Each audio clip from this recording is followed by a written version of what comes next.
right, people, quick little video. So today's episode is gonna be about the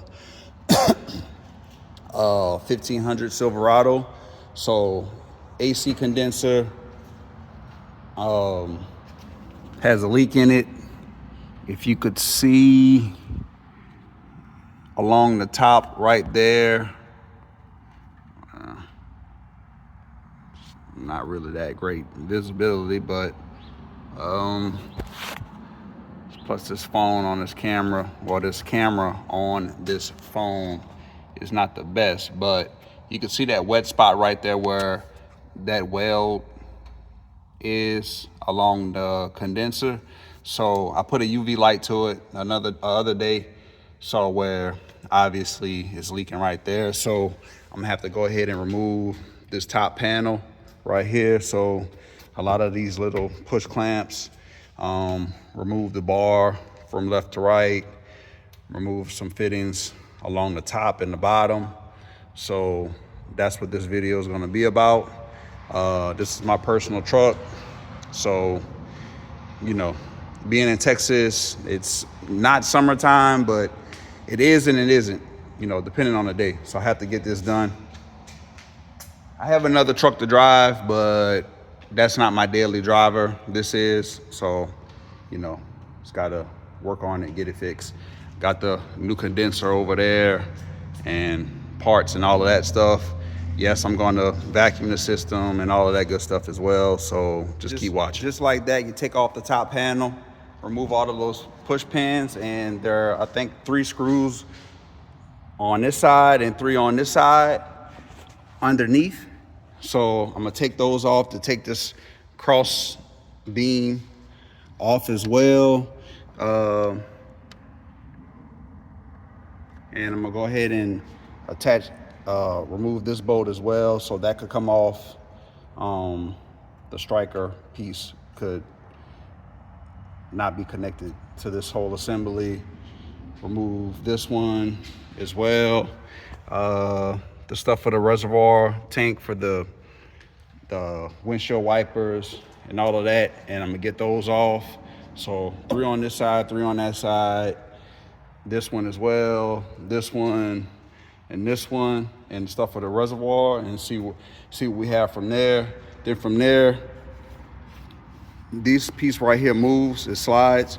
So I'm gonna slide that, like twist it, I'll move it out the way and pop up those pins on each side and disconnect what I need to disconnect from the bottom and go from there.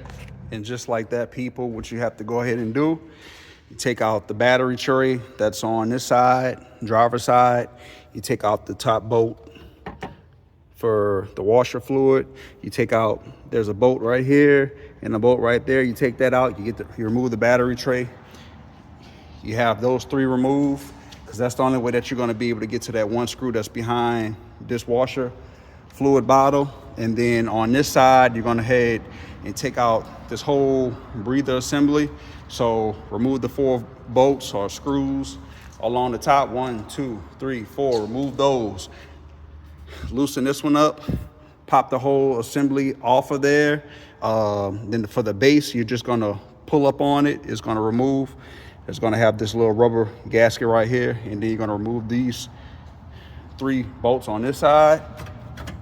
And essentially, that should, I'm sorry, that's not it.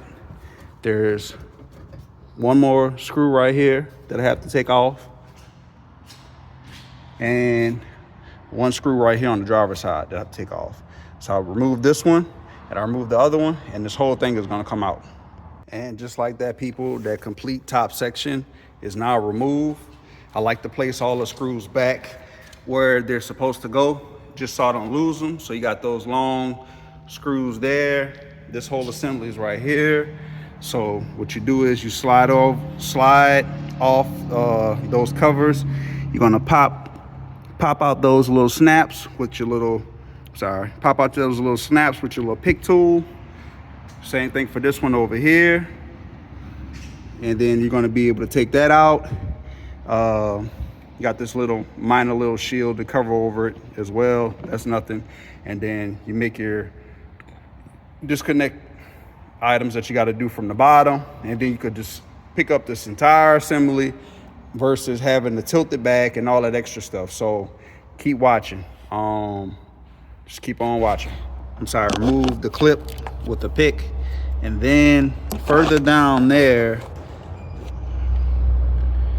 literally there's a little bracket, and there's a bolt on the end of that bracket. So right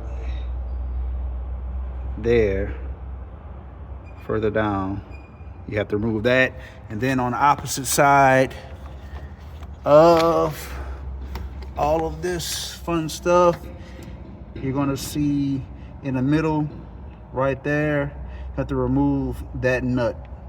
I think that's a 10, if I'm not mistaken, 10 or 13. So you remove that, and you remove that bottom piece, that bottom nut as well, or bolt. It's really not a ton of visibility to get on it, but there's a bracket right there, and there's a nut or bolt that you have to remove. So once you do that, you'll be good to go. Okay, I removed this top portion here. This radiator, I'm gonna have to spray it off as well once I install a new condenser, because it's filthy.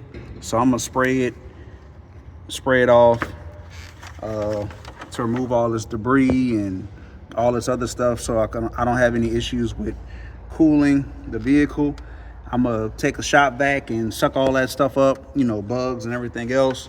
So on this side, the driver's side and the passenger side, I removed the little clips. They're right here. So just take your little pick,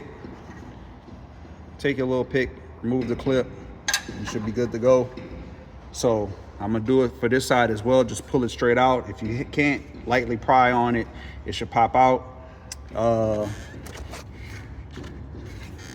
And there's a clip right here, and on the other side that holds that black shroud right here. And then, like I said, once you remove that and the top right or passenger side and driver and passenger side right here, remove those. There's that portion along the bottom that I just referenced. You're gonna remove those two, and you should be able to take the condenser straight out of the truck, and then transfer some pieces over, go from there, and just do everything back in reverse, essentially. So once I get the new condenser in here and hook up everything, I'm gonna pull the truck out and spray all of that. I'm gonna, use the shop vac for much as I can, and then hose the rest. So keep watching. And just like that, the condenser has been removed. I've used the vacuum cleaner, the shop vac, to suck up all that debris. So yeah, got your transmission lines on your side. So what you essentially got to do is take everything off of this one and replace it and put it on the new one. So this little shroud on this side, same thing for this side over here, this little bracket, and that little stud right here. Other than that, I think we should be good to go, and just do everything in reverse and get it installed. So keep watching. All right, people, so I'm at the bottom of the truck.